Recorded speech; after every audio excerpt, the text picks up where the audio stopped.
I am David Hart. I am 61 years old. I was born in Texas, thank God. And we moved here 28 years ago. And so married 38 years. I actually Googled um,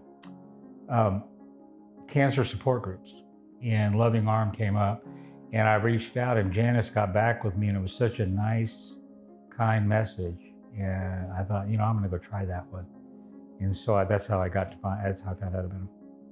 I had kidney cancer in October 24, diagnosed with that, and it was stage 4, so they had to pull it out.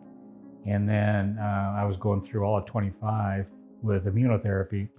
And then December 26, I was diagnosed with prostate cancer. And so I was just looking for something. When I found out that, I realized that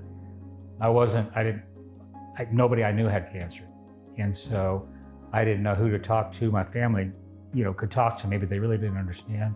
And so that was one of the reasons I looked for it, because I knew that I need to find people, my peeps, as they say, so that understand it. I needed help. I needed support.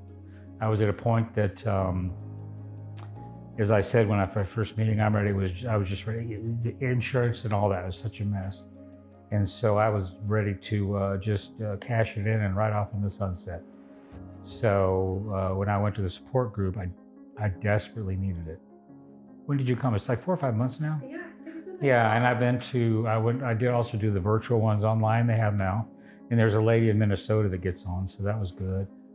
It has been extraordinary for me, because all I did was walk in, and when I sat down, like I said, the first day, I was right at the end of my rope almost. It was frustrating. And when you say the word insurance, and the whole group goes, everybody knows about it, and they've all been there. When I went in, like I said, it was at my wit's end. I was really, really frustrated with everything that was going on, and just frustrated with having cancer twice in a year and a half. And so when I went in, I was whining and complaining about everything. And sitting next to me was a person who had stage 4 colorectal cancer and had gone through 120 chemos at that point and was still going through them. And I'm like, why are you being such a jerk? Why are you being so pitiful when this person was the happiest, nicest, kindest, most loving person I've ever seen, with all of that that's going on in her life? And that really changed my mind and really gave me a better outlook. And every time I go, just meeting everybody there and seeing the stories of strength and seeing what people have gone through and how much adversity they've had in their life, and yet they're still there, they're still happy, they're still showing love. That was huge for me. That's been an inspiration daily. And I was not afraid of attending, but it was kind of, you walk in and everybody knows each other, so you kind of feel like an outsider. But really, I walked in, and within about 3 minutes, everybody was saying hi to me. It was really cool as I went in the other day on my bell, and they all clapped and cheered for me. So that was cool. And they all knew it, which was really cool. But I would tell anybody who ever has any questions to go and just see, because it did me more.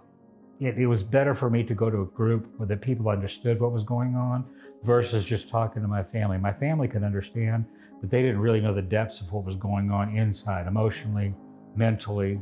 And so when you go to a group like that, you can see people that are in a similar state, and then you can see people that have been in that and they're just absolutely happy with life, loving life, trying to get the most out of every day. And so that's why I would tell anybody, if you have any question, go. Just go and be, if you find out it's not for you, that's fine. I found out it was for me. I felt equally supported. I did notice there's more women than men, and that's fine, because a lot of times men don't want to open up. But and the thing I like about it from day one, no matter what I say, nobody's offended. Nobody looks at me like, oh, you're a jerk, except that first day when I was whining. Or nobody looks at you and say, don't say that, that's stupid, just man up and move on. Nobody does that. And even the guys that are in there that I've seen every now and then are just as nice. But yeah, it was easy to open up. I've always been able to talk to people, no problem. The public speaking we were talking about, that's never a problem. So going in there and just but it's been really helpful. I think when I went in there and was immediately met and talked to and felt comfortable, for me to sit down and open up that first day was easy. Loving Arms is a place that I would really have people go and try it. It has been an absolute godsend to me. It has helped me. It has been nurturing. Having the people there that have obviously all different cancers, but just being able to go in there and have a common bond of the word cancer, and have a common bond and understand when I say I'm going through this treatment, they understand, or I'm going to be doing this treatment. And like I said, when I finished my treatments and was able to ring the bell there where I went, and I came in and everybody was cheering, that was such an amazing feeling. And there are people there that are 5 years clear of cancer, but they still go. And I'm going to continue to go because I want to be able to show people that there is another side to this. And so Loving Arms has been a true godsend to me. The thing I liked about it was obviously I like to talk to people, but I've never felt like what I was saying, people were going to judge me on I said that, but also the fact that you can just talk and be open and really explain, this is what's going on, this is where I'm at, and chances are in that room, probably half of the room has been there, same place. And so I find the commonality and the camaraderie is so amazing that I love going to this group. I really do. And it's the best thing I ever did was find it. So Loving Arms is amazing.